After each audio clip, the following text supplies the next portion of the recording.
This is a guitar that I've just finished building. It's inspired by the classic Stratocaster that we all know and love, and it's built to fulfill the same role. But this is built differently. Today I'm going to walk through the specs and design decisions that went into this guitar. And I will be using a Fender American Professional Classic Stratocaster as a familiar reference point. Now, this isn't about saying that one is better or worse than the other. Fender make some fantastic guitars, and the Stratocaster has long been a favorite of mine, both in design and sound. The goal here is to show what happens when you take a 70-year-old design and apply all of the modern innovations that we have today.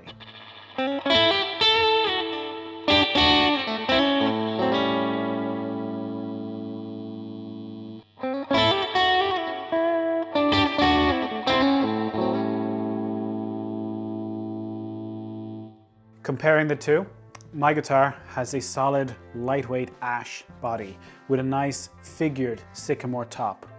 The Fender, by comparison, has a solid alder body. Historically, Fender used to use ash, but it has since discontinued it on most of its instruments. The lightweight ash means that my guitar weighs only about 3.2 kilograms. It's about 7 pounds. So it's really, really nice and light, and it feels great in the hands. It's not too far off the Stratocaster, which is usually about 4 kilos or slightly less. On my guitar, I went for a semi-gloss acrylic polyurethane finish. This particular Fender has a gloss urethane varnish. One thing they both have in common is the nice arm contour, as well as a good belly contour, which makes the guitar much more comfortable to hold and to play. For ergonomics, my guitar has a shaped heel with 4 threaded inserts to bolt the neck on. The Fender, as we all know, has a square heel with a plate. The focus for my body, overall, was comfort, reduced weight, and a finish that feels more natural rather than a plasticky finish, which the Fenders sometimes do get accused of. Fender prioritizes durability and consistency across thousands of instruments, whereas on mine, it is individuality that matters the most. On an overall level, the shape of both guitars is very, very similar. I have tweaked mine just a little bit. The bottom of it is slightly more rounded and the waist is slightly offset. The offset waist just makes it play that little bit nicer, I think, when you're sitting down. It sits on your leg just a bit better.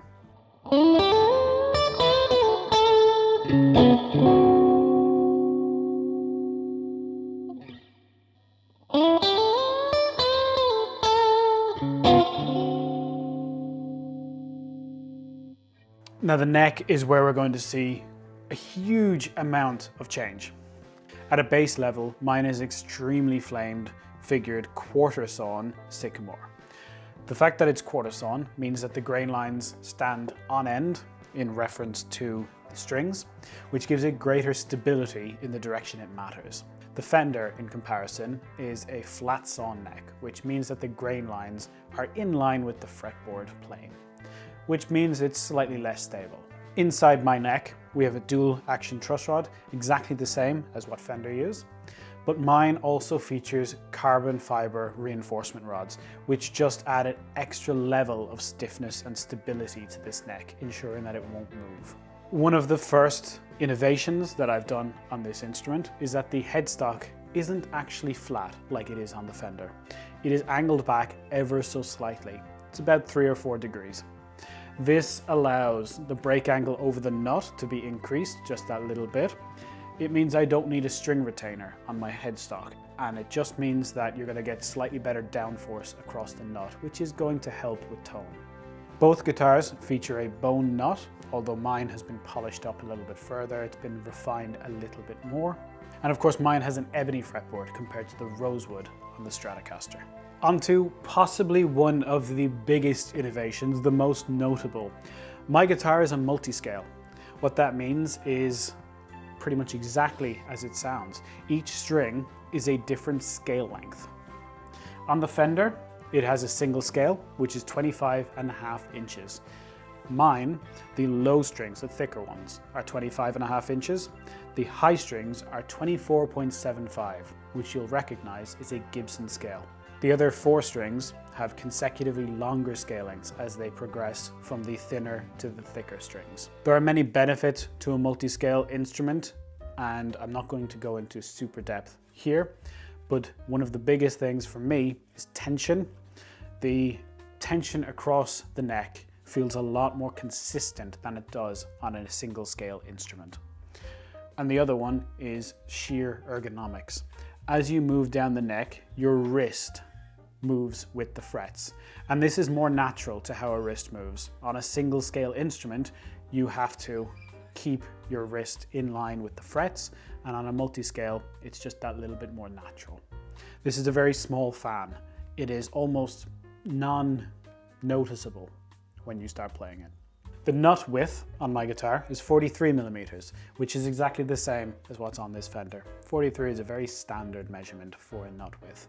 Makes it very comfortable to play. It's a good balance between being able to reach all the strings nice and easily, and if you've got chubby fingers, it's still not a problem.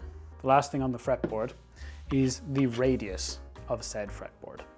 Guitar fretboards are not flat, even if they look it sometimes, unless it's a classical guitar, but that's different. On my guitar, I have a compound 10 to 14 inch radius.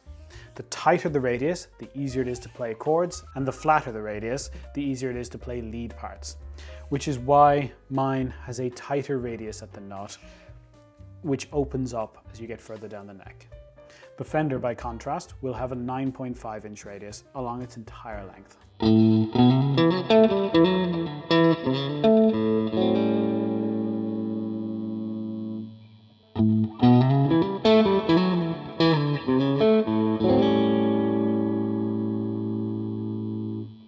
Moving on to the back of the neck, and this is another place where I've made a huge step forward in what I've done.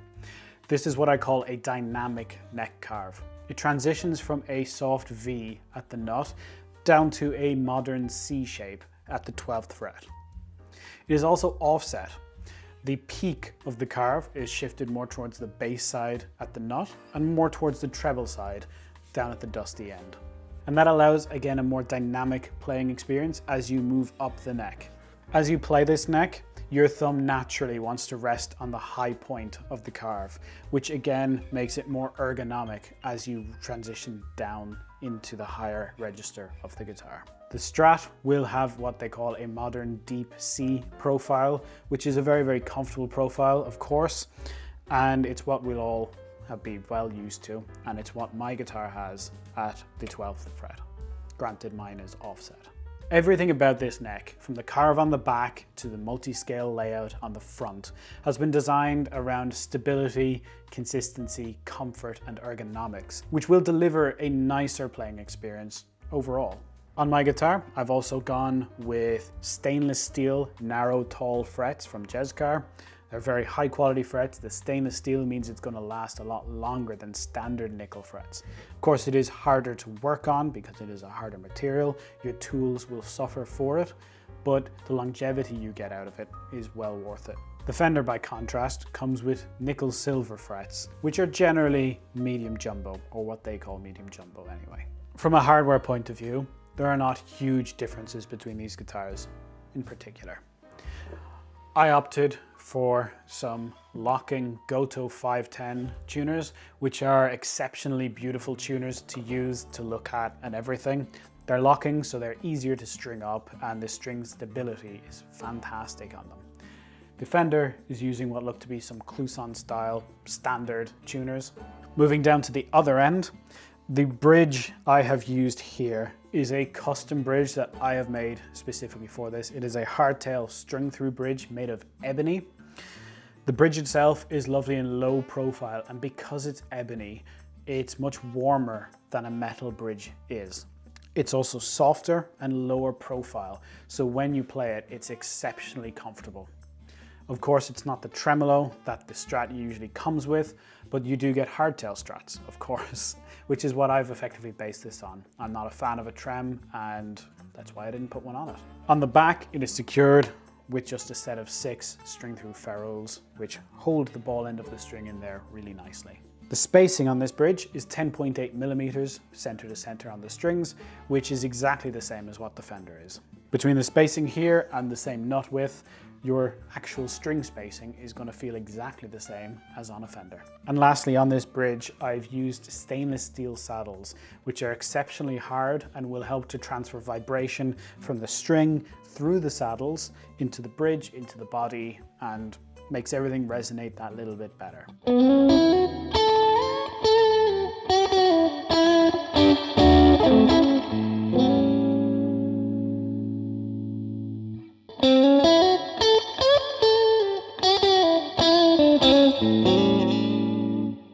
Moving into the electronics section. On this guitar, I've got a set of very nice Diachi Black Hat 1 pickups. Of course, Fender have their own pickups that they do make specifically for the Strat, which are lovely pickups. Down into the main control section, I have moved it. I do not like the fact that the volume pot on a Strat is right beside the bridge, so as I'm playing and as I'm strumming, the volume gets turned down all the time. So I've shifted everything a little bit further away from the player. Other than that, I still have a master volume and 2 individual tones, although I've changed these tones. One of them is for the bridge pickup alone, and the other one does the neck and the middle. On a Strat, another one of my gripes is that the 2 tones, one does the neck, one does the middle, when usually I find the bridge is the one you need a tone control on, just to tame those highs and make it a little bit less shrill sounding. I also have a 5-way switch, very, very standard on a Stratocaster. One nice innovation I've done is what they call a 7-sound Strat mod. I have a push-pull knob on the volume pot here, which engages the bridge pickup. What this does is expand the tonal options from your standard 5-way positions on the switch, so that when you're in neck position, I can pull that switch. It'll engage the neck and the bridge together, getting more of a Telecaster sound. In position 4, when I usually have the neck and the middle active, this also engages the bridge, so that you get all 3 pickups working at the same time. It's a nice mod that is done very often to Stratocasters, and I decided I'm going to put that in as standard on my instrument. The pots are all nice CTS 250K pots. I've got a very good quality CDE orange drop tone capacitor in there, and I changed things up with a flush mount barrel jack on the side of the guitar instead of the face mounted one on the Strat. This wiring just expands and improves upon the classic wiring layout without overcomplicating things.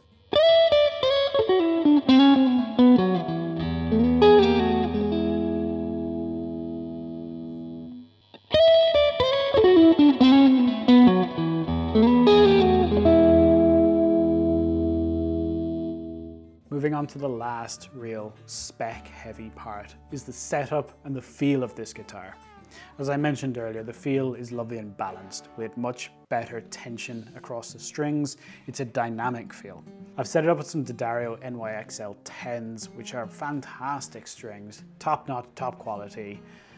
It is set up for a relatively low action. I personally prefer an extremely low action, and this is higher than I would usually have, but this is what most people would consider low. It can be lowered, it can of course be raised. Of course there's no buzz across this guitar, that is not an option for me. The feel of these 2 guitars is very, very similar, but mine is just balanced out a little bit more, it's a bit more equal. On the Strat, for example, I find the high strings are a little bit tight. That's not an issue on mine because of the multi-scale. I mentioned, of course, the dynamic neck carve, which just means playing it feels a bit more natural. It sits in your hand that little bit better than the Strat. And that is pretty much it. Sound-wise on these 2 guitars, the entire point was to have this guitar do the same job as the Stratocaster. So they should sound very, very similar. They fill the same niche, the same nook. The difference is predominantly in the feel and the expanded range of usage of this guitar as standard. The goal wasn't to sound different from a Strat. The goal was to take the Strat, modernize it, apply new techniques, and make an all-over better instrument than the 70-year-old design that has served us for so long. In summary, the Fender Stratocaster is a benchmark instrument. What my build shows is what's possible when you apply modern innovations to this absolute classic. Upgrading some of the geometry, some of the features and the electronics on it, and just tweaking some of those slight little snagging points. I think I've dove nice and deep into absolutely every single nook and cranny on this guitar. If there's anything you want me to do a deeper dive on in general, please let me know in a comment down below. And otherwise, please enjoy my friend Will playing this guitar out.